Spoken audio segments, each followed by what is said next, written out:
I am really excited to introduce those of you all that don't know Karen to all of you. Her table knows her for sure by now.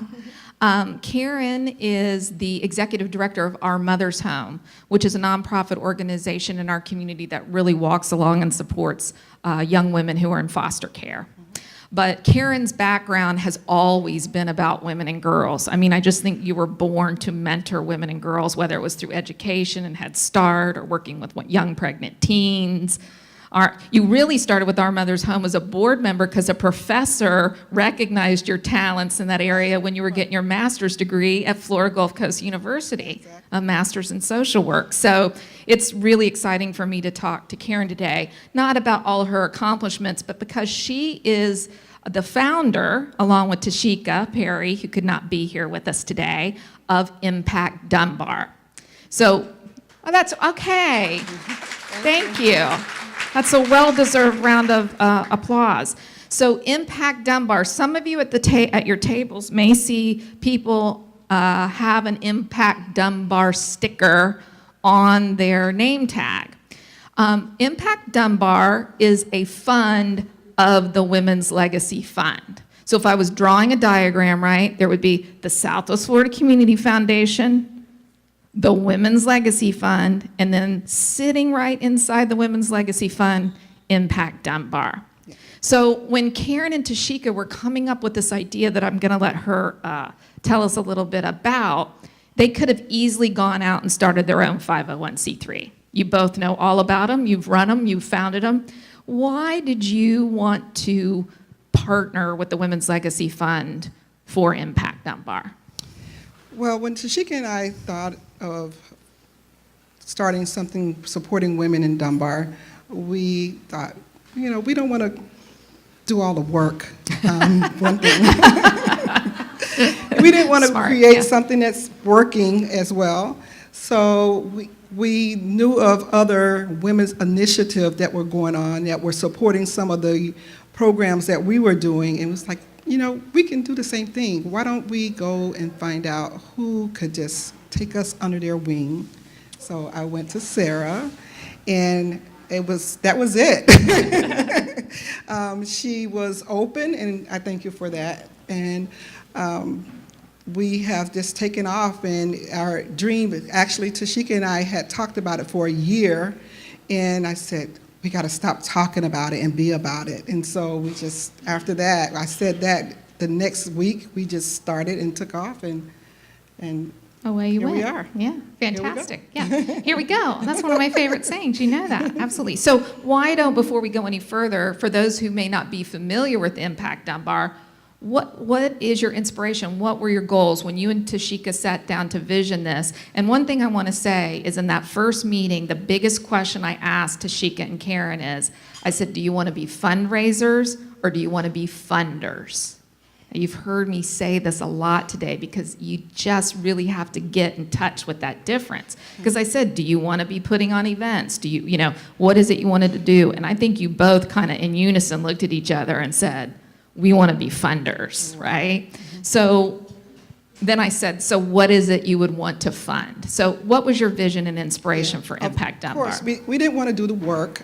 We wanted to be funders. As I said, we have programs that have been funded by other women's initiatives, and we thought, okay, we're working with all these programs. I grew up in Dunbar. I'm from this area. Tashika's from Jacksonville, but the community that she came from looked just like Dunbar, and we wanted to give back to that community because we saw that outside of Dunbar community there were a lot of programs for women and girls that were being funded, and the girls I know from growing up there don't have the experience, don't have the opportunity to have the experience and exposure, and that's what we wanted to do. We wanted to have programs that allowed the girls and women to have experience and exposure, the resources that are outside the boundaries of outside of Dunbar.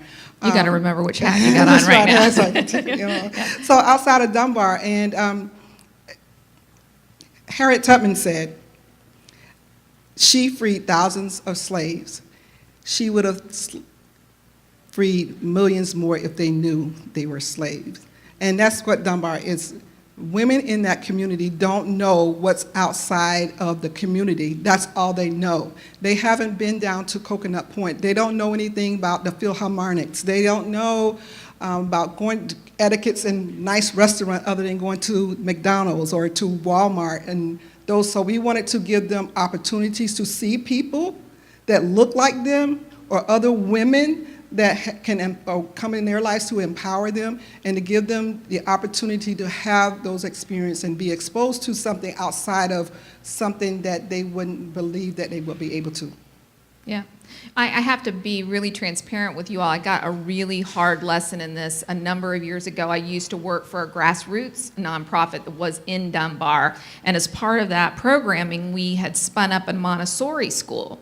And so part of the Montessori school experience was, and primarily all the students and families were from the Dunbar community, and we did an art exhibit. We joined in with the students being able to exhibit some art in downtown Fort Myers amongst a lot of other schools. And all of us who were working there were super excited about this opportunity. And so we made arrangements for the parents and the students to go to the art exhibit. We wanted everybody to see it. We thought it was going to be so fun. So everybody met us down at the place on MLK, loaded up on a bus. We wanted to all go together.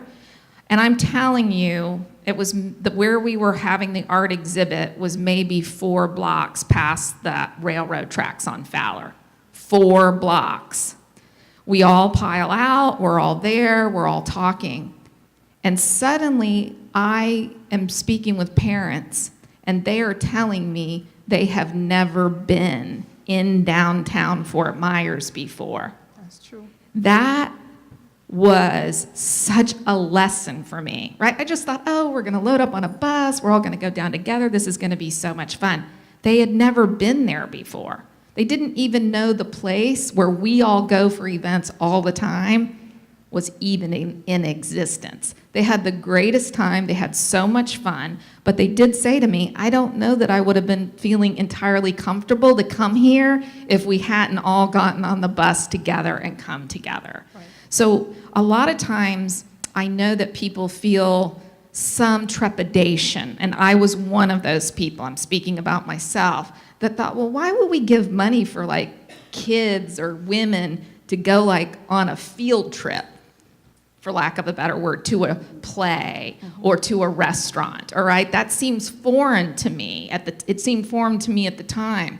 But then when I realized that those parents told me, I'm not going to be afraid to come down here anymore. Now I know it's fine, and maybe there'll be, if you tell me other things that are going on here, I'll bring my kids down here. Right. So it was like this exposure that then empowered them, right? Is that kind of the thinking that you're doing with girls? Exactly, yeah. And it's paying for field trips that their families can afford to do. Also, they're living in a poverty area that their parents, and they don't know. They don't know what they don't know. Right. So that's exactly what we want to do. So. Well, what's really exciting to me is there's contributors to Impact Dunbar that are contributors to WLF, numbers of them, and then there's contributors to WLF that are also contributors to Impact Dunbar, and I like that synergy.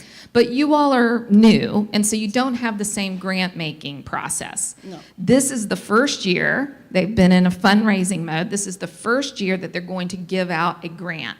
Now, they're not doing the 50-50 split between endowment and cash from the contributors because they're in fundraising mode. But I have to say, you have raised in your fund $22,000. Yes. Yes. Which was made possible by a Women's Legacy Fund contributor who offered up a $10,000 match that really helped drive that, which was amazing. So there's some synergy right there. But you all, as a guiding team, have decided that this year you're going to not spend all of the 22. Oh, no, of course not.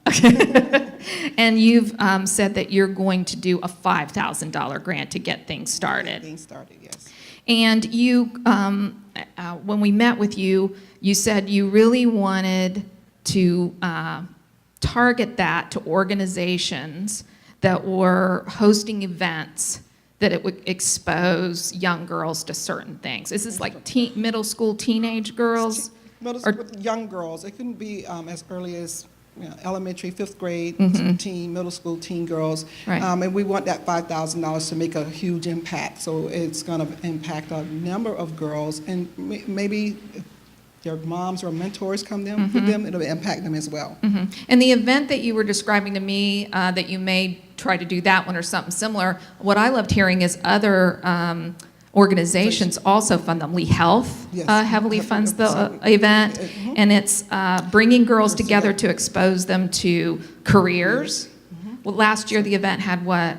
So last year, the event was held at Dunbar Community School. It was, a number of girls there. Was a huge success for the first event.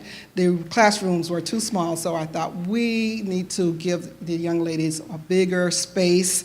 The participants who volunteer their times a bigger space, and provide them with a nicer lunch. Yeah. Well, plus you So, didn't want them to be in when it's not Dunbar, right? like- It was at Dunbar, and you're kind of hoping that this year this It's gonna be funding will help outside them get them. a bigger venue so that it would be nicer for them to go. So last year they had guest speakers. They had a young girl that is now that spoke. She was a guest speaker. She was a teen. She is a model, and she talked about how she was bullied and what happened, how her life changed and transformed because she started believing in herself.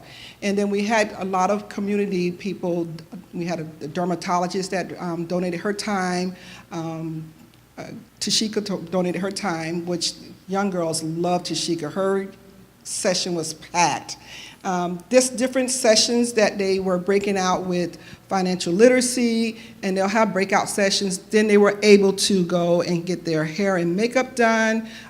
There were hundreds of dresses and gowns donated, so they were able to pick a dress and gown that they were able to keep.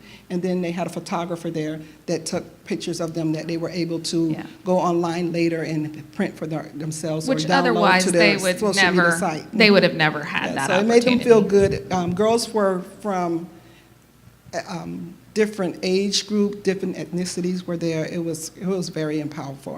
I enjoyed it myself, just being there just to watch them. Yeah. So I can't wait till the next one. Yeah. Oh, well, great. Well, I can't thank you enough. And I have to mention, you're also, as if you don't have enough going on, but you're also running for school board, right? Yes, I am. So you're a very District 6. busy woman. Yeah. Yeah. Women running for office. That's always great. All right. Well, facilitators have some yellow cards that they're just going to put on the table. This is your opportunity. If you were a previous Impact Dunbar contributor, you can renew. This funding that we collect today will go for next year's grant cycle, not this year. If you've already given to Impact Dunbar, then your money is included in the 22.